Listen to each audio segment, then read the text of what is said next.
अगर आप अभी बीएससी या एमएससी में फिजिक्स पढ़ रहे हो और फ्यूचर में आपको एक थियोरेटिकल फिजिसिस्ट बनना है या बनने का सोच रहे हो, तो मैं आपके साथ शेयर करना चाहूँगा कि थियोरेटिकल फिजिक्स जितना ज़्यादा फैसिनेटिंग लगता है उतना ही ज़्यादा टफ है उसमें करियर बनाना।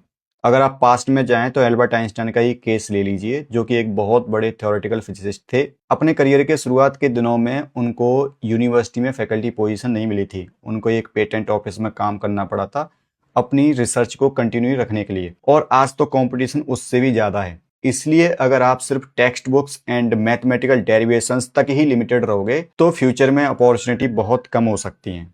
मेरी एडवाइस ये है कि आप थ्योरी के साथ साथ कंप्यूटेशनल स्किल्स भी डेवलप कीजिए।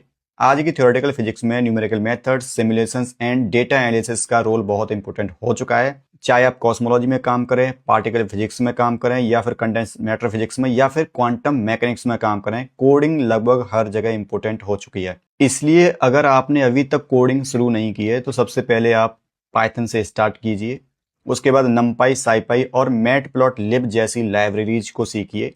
ये न्यूमेरिकल कैलकुलेशन, साइंटिफिक कंप्यूटिंग और डेटा विजुलाइजेशन के बेसिक टूल्स हैं और रिसर्च में बहुत ही कॉमनली यूज होते हैं। मेरा पॉइंट सिर्फ इतना है कि आप सिर्फ एक अच्छे फिजिक्स स्टूडेंट मत रहिए, बल्कि एक रिसर्चर बनने की तैयारी शुरू कीजिए।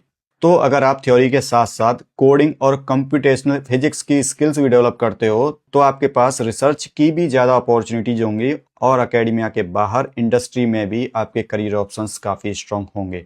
और सबसे अच्छी बात यह है कि आप ये सारी स्किल्स अपने बीएससी और एमएससी की पढ़ाई के दौरान ही कर सकते हो, और जितना जल्दी आप शुरुआत करोगे उतना ही आपको फ़ायदा होगा फ्यूचर में।